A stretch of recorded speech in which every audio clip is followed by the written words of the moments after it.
يا أيها الذين آمنوا كونوا قوامين بالقسط شهداء لله ولو على أنفسكم أو الوالدين والأقربين إن يكن غنيا أو فقيرا فالله أولى بهما فلا تتبعوا الهوى أن تعدلوا وإن تلووا أو تعرضوا فإن الله كان بما تعملون خبيرا يا أيها الذين آمنوا بالله ورسوله والكتاب الذي نزل على رسوله والكتاب الذي أنزل من قبل ومن يكفر بالله وملائكته وكتبه ورسله واليوم الآخر فقد ضل ضلالا بعيدا إن الذين آمنوا ثم كفروا ثم آمنوا ثم كفروا ثم ازدادوا كفرا لم يكن الله ليغفر لهم ولا ليهديهم سبيلا بشر المنافقين بأن لهم عذابا أليما الذين يتخذون الكافرين أولياء من دون المؤمنين أيبتغون عندهم العزة فإن العزة لله جميعا وقد نزل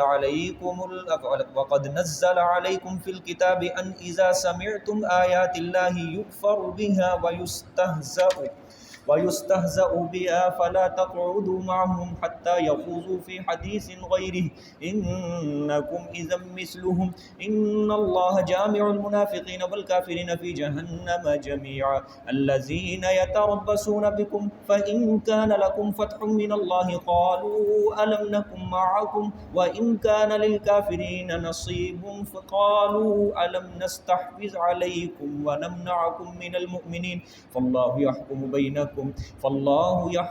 بينكم يوم القيامة ولن يجعل الله للكافرين على المؤمنين سبيلا صدق اللہ العظیم۔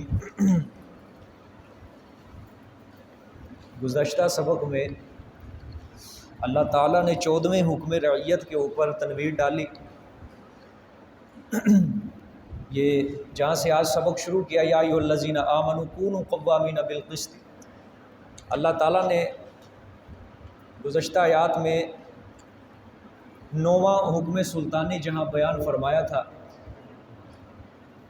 وہاں اللہ تعالیٰ نے 9ویں حکم سلطانی کے اندر ایک واقعہ کی طرف ذکر کیا کہ جو توما تھا اس نے چوری کی تھی، یہ منافق تھا، اس نے مسلمان صحابی رسول زید بن رفاعہ بن زید رضی اللہ تعالیٰ عنہ کے گھر سے چوری کی تھی، پھر اس نے الزام لگایا یہودی کے اوپر، پھر توما کے جو رشتہ دار تھے ان رشتہ داروں نے قسمیں اٹھائیں آپ صلی اللہ علیہ وسلم کے سامنے، اور آپ صلی اللہ علیہ وسلم کو بھی بہکایا کہ ہم نے چوری نہیں کی بلکہ چوری یہودی نے کی۔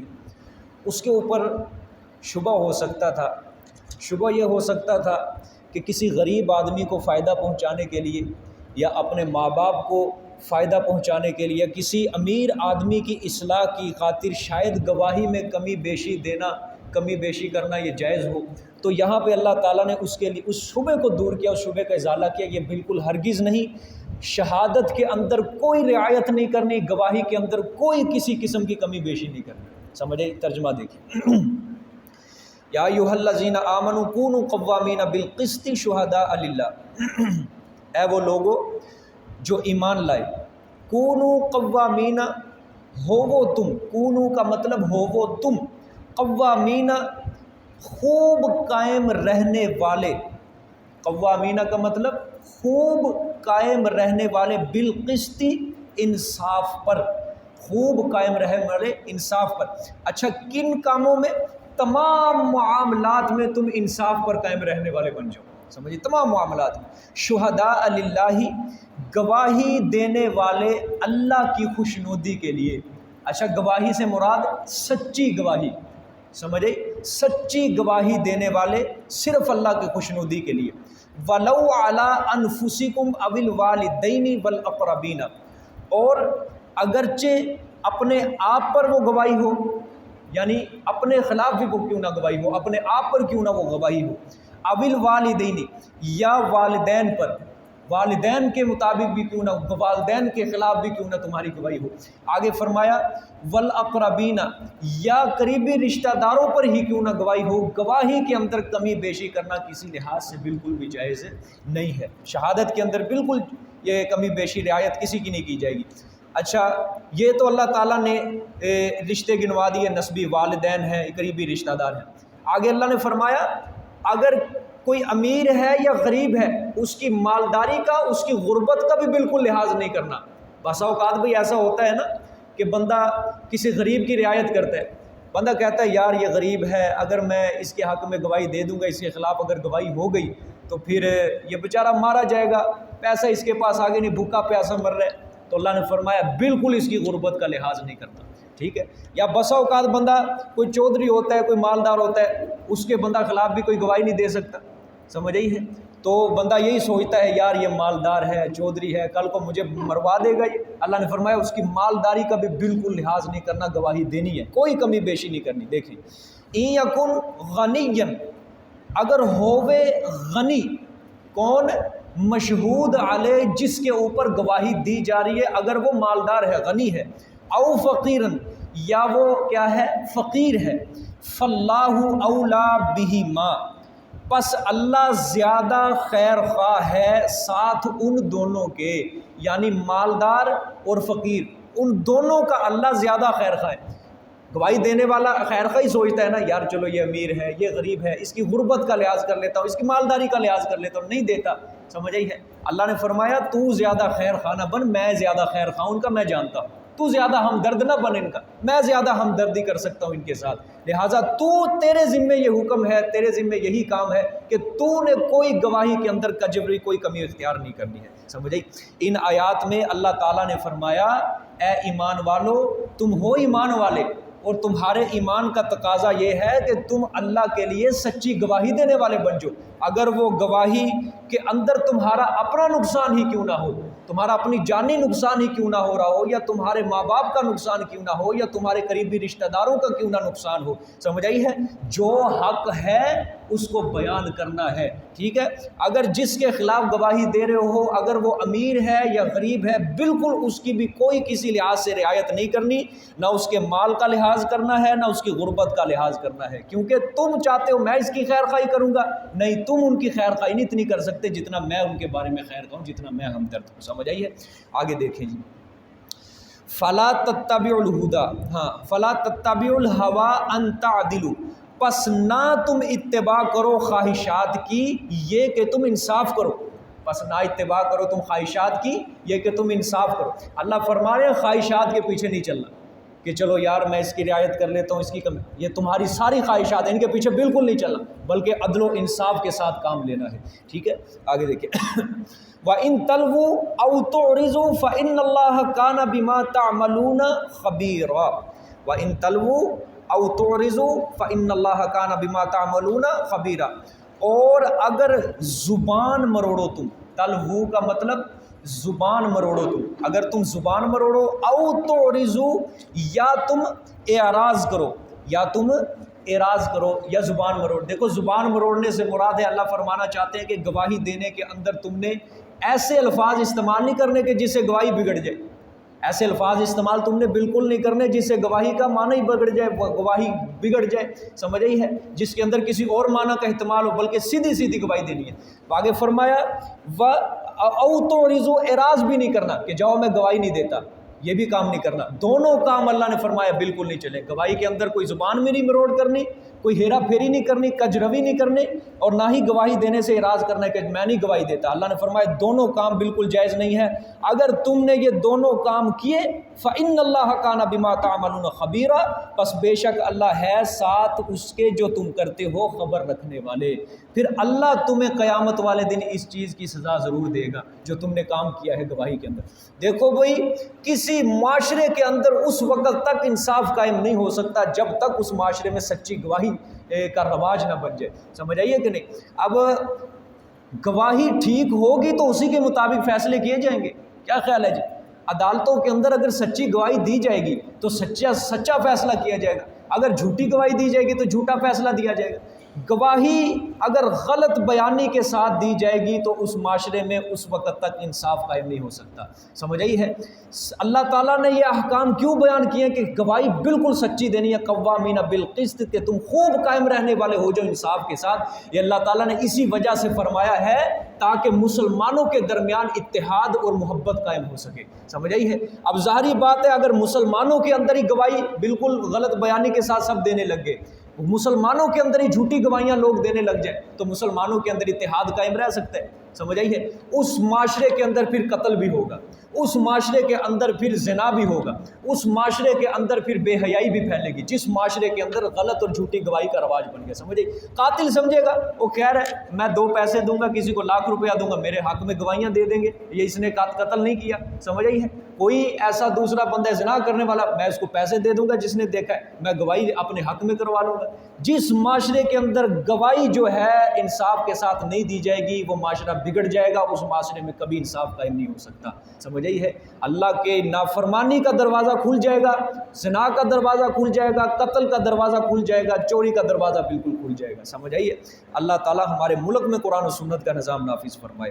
اور آج کل دیکھ لے قانون تو بنے ہوئے ہیں بڑے، لیکن اس کے اوپر عمل نہیں کیا جاتا، بالکل عمل نہیں کیا جاتا. قانون بہت دیکھ لیں، پولیس ہر طرح کی موجود ہے، خفیہ پولیس بھی ہے، انٹیلیجنس بھی ہے، ملٹری بھی ہے، ایلیٹ فورس بھی ہے، اور کتنی طرح کی پولیس ہے اس معاشرے کے اندر. سمجھ آئی ہے؟ وہ اپنی تعلیم کے اوپر بھی کتنا پیسہ لگا دیتے ہیں، اور وہ آگے نوکریوں کے اوپر پیسہ لگا دیتے ہیں، تنخواہیں لیتے ہیں، آگے پھر وکالت ہے، وکیل ہے، وہ عدالتوں کے اندر بیٹھے ہیں، اور جج ہیں وہ پیسے لیتے ہیں، تنخواہ لیتے ہیں، وہ پھر بھی انصاف قائم نہیں ہو سکتا. کیا وجہ ہے؟ پیسہ بھی ہمارا جا رہا ہے ان کو، پھر بھی انصاف قائم نہیں ہو رہا. جج ہے اتنا $1,00,000 2,00,000 پتہ نہیں کتنی تنخواہ ہوگی، وکیل پتہ نہیں کتنے پیسے لے جاتے ہیں، پولیس والے پتہ نہیں کتنے پیسے. یہ کیوں پیسے لے رہے ہیں؟ کیوں پیسے لے رہے ہیں؟ جو ان کی ڈیوٹی ہے اس کو نبھائیں گے. سمجھے؟ وکیل صحیح مقدمہ لڑے، جج صحیح فیصلہ کرے، اس کی حلال کی کمائی تب بنے گی جب جج فیصلہ سچ کرے گا. وکیل کی کمائی حلال کی تب بنے گی جب وہ صحیح مقدمہ لڑے گا. یہ نہیں کہ اس کا جو مظلوم ظالم جو ہے وہ اس کو وکیل کو پیسے دے رہا ہے، چل میری طرف سے تو مقدمہ لڑ، اور وہ پیسوں کی خاطر اس کو بچا رہا ہے. سمجھے؟ پولیس کا پیسہ تب حلال ہوگا جب پولیس اچھا کام کرے گی. سمجھے؟ اگر یہ ایسی فضول مظلوم کے خلاف چلتے رہیں گے تو یہ ساری کمائی حرام کی ہوگی، یاد رکھنا. سمجھ آئی؟ جس کام کے لیے پیسہ لیا جا رہا ہے وہ کام بالکل صحیح سر انجام دینا پڑے گا. سمجھ آئیے کہ نہیں؟ پھر ہی یہ کمائی حلال کی بنتی ہے، وگرنہ نہیں. یاد رکھنا قانون بنے ہوئے ہیں، انگریز نے بڑے قانون بنائے ہوئے ہیں، ہمارے اسلامی قانون مسودے کے اندر لکھے ہوئے ہیں، لیکن ان کے اوپر درآمد نہیں ہو. قاتل پھر چھوٹ جاتا ہے $2,00,000 دے کے، زنا کرنے والا پھر چھوٹ جاتا ہے، بے حیائی کا ارتکاب کرنے یا اور کوئی اتنے بڑے کوئی جرم کرنے والا پھر بھی وہ چھوٹ جاتا ہے، لیکن مظلوم پھر مارا جاتا ہے. اللہ معاف فرمائے. دیکھیں جی آگے، یا ایھا الذین آمنوا آمنوا باللہ ورسولہ والکتاب الذی. اب دیکھیں یہاں سے لے کر نا یہ 6واں سپارہ جہاں شروع ہو رہا ہے آیت نمبر 151 تک، وَأَعْتَدْنَا لِلْكَافِرِينَ عَذَابًا مُهِينًا، یہ اولئک هم الکافرون حقا وَأَعْتَدْنَا لِلْكَافِرِينَ عَذَابًا مُهِينًا. آیت نمبر 151 تک نا یہ سب اللہ تعالیٰ منافقین کے حالات کو ذکر کریں گے. منافقین کے اوپر زجریں ہوں گی، منافقین کی اللہ خباثتوں کو بیان کریں گے، ان کی شرارتوں کو اللہ تعالیٰ بیان کریں گے، اور نیز ساتھ ساتھ اللہ تعالیٰ ان کو ایمان کی دعوت دیں گے. آیت نمبر 151 تک یہ سلسلہ یہاں تک یہی چلے گا. دیکھیں یا ایھا الذین آمنوا آمنوا باللہ ورسولہ والکتاب الذی نزل علی رسولہ والکتاب الذی انزل من قبل. اے وہ لوگوں جو ایمان لائے، ایمان لاؤ اللہ پر. اے وہ لوگوں جو ایمان لائے، ایمان لاؤ کس پر؟ اللہ پر. ورسولہ، اور اس کے رسول پر. والکتاب الذی نزل علی رسولہ، اور اس کتاب پر جو اتاری اس نے اپنے رسول پر، جو اس نے اتاری اپنے رسول پر. والکتاب الذی انزل من قبل، اور اس کتاب پر جو اس نے اتاری آج سے پہلے. آج سے پہلے سمجھ آئی، یا اپنے پیغمبر سے پہلے جو اس نے کتابیں اتاری، دونوں ترجمے کر لیں. اس سے پہلے یعنی قرآن مجید سے پہلے. دیکھیں جی یہ چونکہ یہ صورت جو ہے اس میں احکامات بیان فرمایا، مدنی صورت ہے. اب یہاں سے لے کر میں نے کہا آیت نمبر 151 تک منافقین کا تذکرہ ہے. جو مدنی صورتیں ہوتی ہیں نا اس میں 3 طرح کی چیزیں ضرور اللہ تعالیٰ بیان کرتے ہیں. 3 طرح کی چیزیں اس کے اندر اللہ تعالیٰ منافقین کا ذکر بھی کرتے ہیں. سمجھے، مدنی صورت کے اندر اللہ منافقین کا ضرور تذکرہ کریں گے، کیونکہ منافقین کی جو جماعت یہ ہوئی تھی، نمودار ہوئی تھی، یہ مدینہ منورہ کے اندر ہوئی تھی. مکہ مکرمہ کے اندر منافق نہیں تھے، وہاں کافر تھے یا مسلمان تھے. مدینہ منورہ کے اندر 3 جماعتیں تھیں، یہود، منافقین اور تیسری مسلمانوں مومنین کی جماعت تھی. سمجھ آ گئی ہے. اسی طرح اللہ تعالیٰ مدنی صورتوں کے اندر جہاد کا ذکر کریں گے.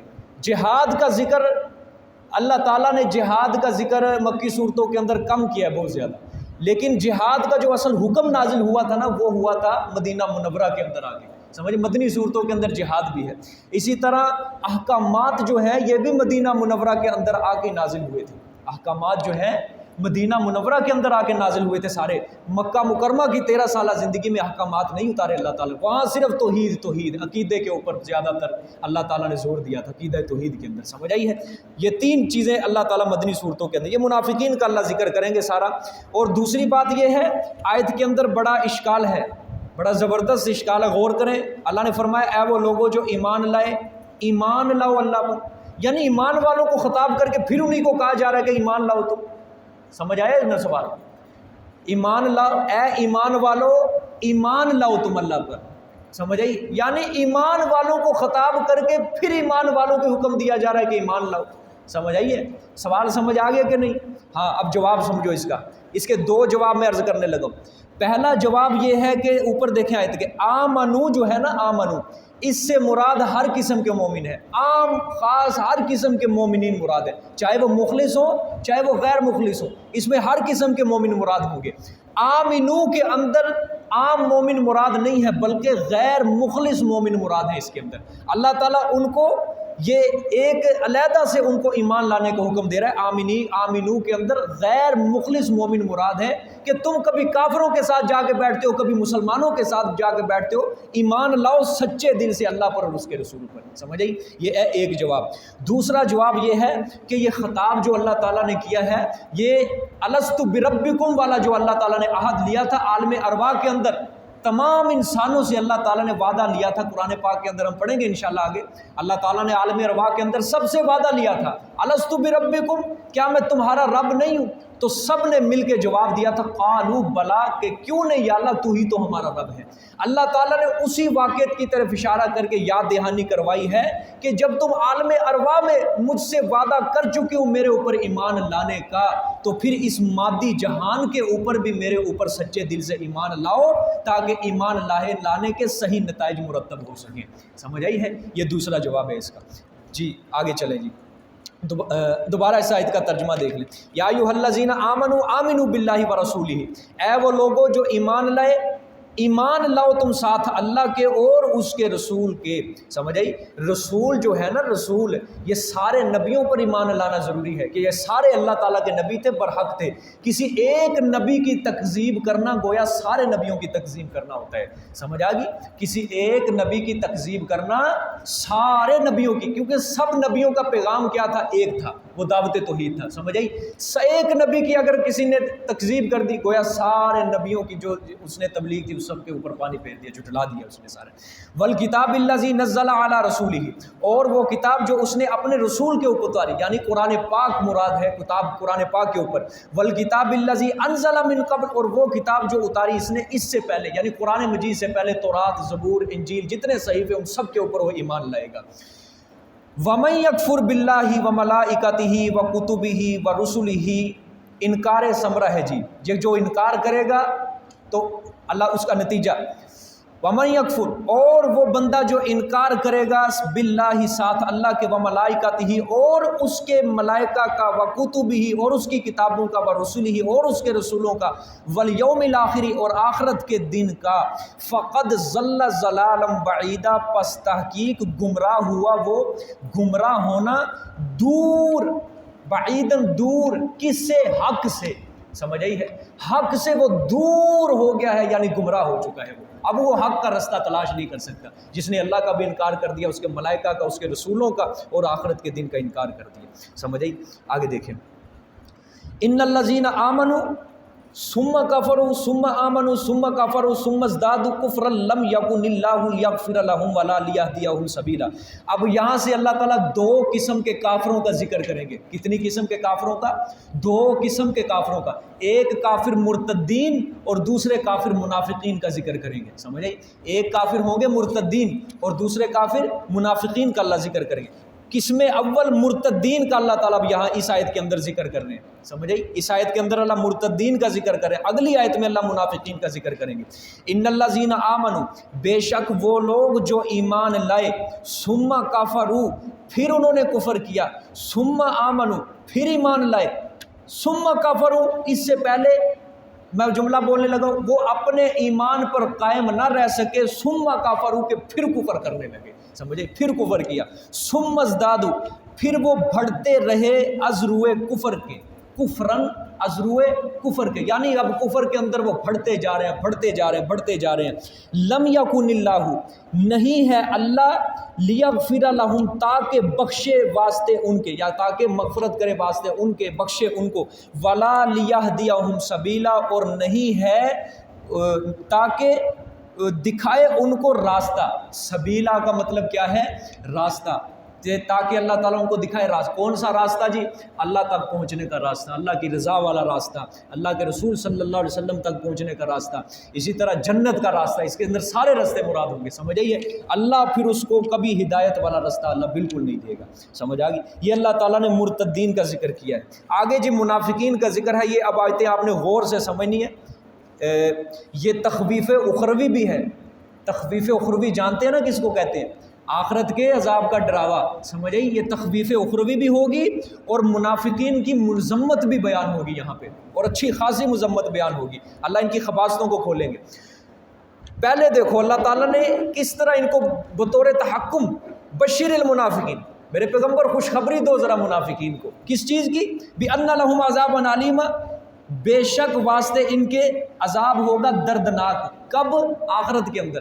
اچھا، منافقین یہ مذاق کرتے تھے نا مسلمانوں سے، کبھی مسلمانوں کے ساتھ رہ رہے ہیں اور کبھی یہ کافروں کے ساتھ جا کر جڑ رہے ہیں، کبھی مسلمانوں کے ساتھ کبھی کافروں کے ساتھ، استہزاء کر رہے ہیں، تمسخر کر رہے ہیں، مذاق کر رہے ہیں مسلمانوں کے ساتھ۔ اللہ تعالیٰ نے پھر بطور استہزاء، بطور تحکم اپنے پیغمبر کو فیصلہ دیا، میرے پیغمبر یہ مذاق کرتے ہیں نا مومنین کے ساتھ، پھر ان کو بھی ذرا استہزاء کے ساتھ کہیے کہ خوشخبری دے دیجئے ان کو بھی دردناک عذاب کی۔ سمجھ آئی؟ وگرنہ عذاب کے لیے خوشخبری نہیں ہوتی۔ سمجھ آئی؟ اللہ تعالیٰ نے بھی بطور استہزاء فرمایا، پھر ان کو بھی خوشخبری دیجیے پھر عذاب دردناک کی۔ ٹھیک ہے، دیکھیں آگے، الذین یتخذون الکافرین اولیاء من دون المؤمنین، وہ لوگ جو بناتے ہیں کافروں کو دوست۔ اولیاء کا مطلب کیا ہے جی؟ دوست۔ من دون المؤمنین، سوائے ایمان والوں کے، سوائے ایمان والوں کے۔ اب ذرا ان آیات کے اندر ہم نے اپنے آپ کو بھی جھنجھوڑنا ہے۔ سوائے ایمان والوں کے وہ کافروں کو دوست بناتے ہیں۔ ایبتغون عندہم العزت، کیا وہ تلاش کرتے ہیں ان کافروں کے ہاں عزت کو؟ کیا وہ ان کافروں کے ہاں عزت کو تلاش کرتے ہیں؟ فإن العزت للہ جمیعا، پر سنا دو بے شک عزت تو ساری کی ساری صرف اللہ ہی کے لیے ہے۔ سمجھ آئی ہے؟ عزتیں تو ساری کی ساری کس کے پاس ہے؟ اللہ ہی کے پاس ہے۔ سمجھو جی یہ آیت دیکھیں، اگرچہ یہ اللہ تعالیٰ نے ایک خاص موقع پہ یہ آیات اللہ تعالیٰ نے اتاری ہیں، لیکن اس کا حکم جو ہے یہ عام ہے، قیامت تک یہ قرآن پاک یہ رہنمائی کرے گا۔ یہاں منافقین کی منظمت اللہ تعالیٰ نے بیان کی کہ یہ دنیا کے مقابلے میں دین کی کوئی پرواہ نہیں کر رہے یہ لوگ، منافقین کی مذمت کہ دنیا کے مقابلے میں دین کی کوئی پرواہ نہیں کر رہے، کبھی مسلمان کے ساتھ رشتہ جوڑتے ہیں، کبھی یہ یہودیوں کے ساتھ رشتہ جوڑ رہے ہیں، کبھی کافروں کے ساتھ جوڑ رہے ہیں۔ یہ کر کیا رہے ہیں؟ یہ سمجھ رہی ہے؟ اور یہ یہودیوں کے ساتھ یہ رشتہ اس لیے جوڑ رہے ہیں، کافروں کے ساتھ اس لیے رشتہ جوڑ رہے ہیں کہ ان کے ہاں ان کو عزت ملے گی۔ سمجھ رہی؟ ان کو ہاں ان کو وقار ملے گا، عزت ملے گی۔ سمجھ آئی؟ اللہ فرما رہے ہیں کافروں کو، مسلمانوں کو چھوڑ کر کافروں کو اپنا دوست بنا رہے ہیں۔ اس ضمن میں اللہ تعالیٰ نے پھر فرمایا کہ میرے پیغمبر منافقین کو جہنم کی دردناک عذاب کی خوشخبری سنا دیجیے۔ یہ دردناک عذاب میں پیچھے بھی ایک آیت میں سمجھایا ہوں کہ دردناک عذاب اللہ کیوں کہتے ہیں؟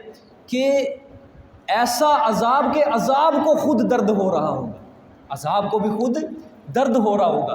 جہنم، حدیث شریف میں آتا ہے کہ جہنم نے اللہ سے پناہ مانگی، یا اللہ میرا بعض حصہ بعض کو کھائے جا رہا ہے، میرا بعض حصہ بعض کو کھائے جا رہا ہے۔ یعنی اللہ تعالیٰ نے منافقوں کو جہنم کے ایک گھڑے کے اندر سب کو اللہ تعالیٰ اکٹھا کریں گے، وہاں پہ سزا دیں گے۔ ٹھیک ہے، اب یہاں سے اللہ تعالیٰ نے یہی فرمایا کہ آپ منافقین کو سزا خوشخبری دے دے ذرا آخرت کے عذاب کی، دردناک عذاب کی، کیونکہ یہ منافق جو ہیں مسلمانوں کو چھوڑ کر کافروں کو اپنا دوست بناتے ہیں، اور اس لیے یہ دوست بناتے ہیں کہ کافروں سے ہمیں عزت ملے گی، ہمیں وقار ملے گا۔ اللہ نے فرمایا ان کی یہ غلط فہمی ہے، ان کا یہ غلط خیال ہے، یہ غلط گمان ہے کہ کافروں کے پیچھے لگ کے، کافروں کے پاس رہ کے، کافروں کی مجلسیں اختیار کر کے، کافروں کے طور طریقے اختیار کر کے عزتیں پالیں گے۔ اللہ نے فرمایا غلط خیال ہے۔ اللہ نے فرما دیا فَإِنَّ الْعِزَّةَ لِلَّهِ جَمِيعًا، اللہ کے سوا ان کو کوئی عزت نہیں دے سکتا۔ سمجھ آئیے کہ نہیں؟ اللہ کے سوا ان کو کوئی عزت نہیں دے سکتا، کبھی ان کو اللہ کے سوا عزت نہیں مل سکتی۔ سمجھ آئی؟ اللہ نے قرآن میں کیا فرمایا سورۃ آل عمران میں؟ وَتُعِزُّ مَن تَشَاءُ وَتُذِلُّ مَن تَشَاءُ، مولا تو ہی عزتیں دیتا ہے اور تو ہی ذلتیں دینے والا ہے۔ سمجھ آئی ہے؟ اللہ نے یہاں بھی فرمایا فَإِنَّ الْعِزَّةَ لِلَّهِ جَمِيعًا، بے شک عزتیں ساری کی ساری کس کے پاس ہیں؟ اللہ کے پاس۔ اچھا، اس کا دوسرا فارسی کے اندر ترجمہ لجپال بھی ہے۔ سمجھ آئی ہے؟ لجپال کا مطلب ہوتا ہے عزتیں پالنے والا۔ کیا مطلب؟ عزتیں پالنے والا۔ اور آج کل لجپال، سچی بات بتانا، اللہ کو کہا جاتا ہے یا غیروں کو کہا جاتا ہے؟ بولو سارے۔ غیروں کو کہا جاتا ہے نا، غیر اللہ کو لجپال کہا جا رہا ہے۔ میں لجپال نہ دے لڑ لگیاں میرے تو غم پرے رہندے، میری آساں امیداں تے صدا بوٹے ہرے رہندے۔ واہ، میری آساں امیداں تے صدا بوٹے، یعنی اللہ کے لڑ نہیں میں لگا، میں غیر اللہ کے لڑ لگا ہوں تو پھر مجھے عزت ملی ہے۔ میں غیر اللہ کے لڑ لگا ہوں پھر میری آس اور امیدیں ہری بھری رہتی ہیں، وگرنہ نہیں رہتی۔ کہ کتنا بڑا، خدا کی قسم میرے اللہ کا حوصلہ ہے، اللہ ایسے شرک برداشت کر رہا ہے، خدا کی یہ حوصلہ ہے اللہ تعالیٰ کا۔ کسی مالک مکان کے گھر کے اندر رہ کے کوئی کرایہ دار ایسی بکواس کرے نا، اپنے مالک کی توہین کرے، وہ ایک منٹ نہیں اسے برداشت کرے گا، نکال دے گا اسے اپنے گھر سے، دفع ہو جائے یہاں سے۔ میرے گھر میں رہ کے میرے خلاف ہی بکواس کرتا ہے، اللہ کی زمین پہ رہ کے اللہ کے خلاف ایسی بکواس، ایسے جملے نکالنا، لعاذ باللہ، یہ اللہ کے حوصلہ ہے، اللہ برداشت کر رہا ہے۔ اللہ کہتے ہیں کرو کرو کرو جتنا کرنا ہے، کر لو جتنا کرنا ہے، بک لو شرک جتنا بکنا ہے، مرنے کے بعد میرے پاس ہی آنا ہے، تمہاری ایسی FIR کاٹوں گا، پھر میں تمہیں دیکھوں گا۔ سمجھے؟ میں لجپال نہ دل، لجپال فلانا لجپال ہے جی، فلانا پیر عزتیں دیتا ہے، فلانا پیر عزتیں دیتا ہے۔ اور یقین کریں دکانوں کے شٹروں کے اوپر آیت بڑے آرام سے لکھوائی ہوتی ہے وَتُعِزُّ مَن تَشَاءُ، اندر پیر صاحب کی تصویریں لگی ہوئی ہیں، صبح صبح جاتے ہیں اس کے سامنے ہاتھ جوڑ کے کھڑے ہو جاتے ہیں، پیر صاحب برکتیں دینا پڑ۔ دکانوں کے یہ آیتوں کے اوپر کب عمل ہوگا؟ شٹر کے اوپر لکھوائے جاتے ہیں واللہ خیر الرازقین، اللہ بہتر رزق دینے والا ہے۔ دکان کے اوپر اندر داتا صاحب کی تصویریں لگی ہوئی ہیں، دکان کے اوپر کوئی شرکیہ کفریہ الفاظ لکھے ہوئے ہیں، ہمیں جو کچھ دے رکھا ہے داتا صاحب نے دیکھ رہا فلان۔ یہ کیا آیتیں صرف یہ زینت بنانے کے لیے لکھوائی جاتی ہیں؟ اس کی آیتوں کے اوپر کب عمل ہوگا؟ عزتیں بتاؤ صرف کون دیتا ہے؟ اللہ دیتا ہے۔ ذلتیں بھی صرف کس کے پاس ہیں؟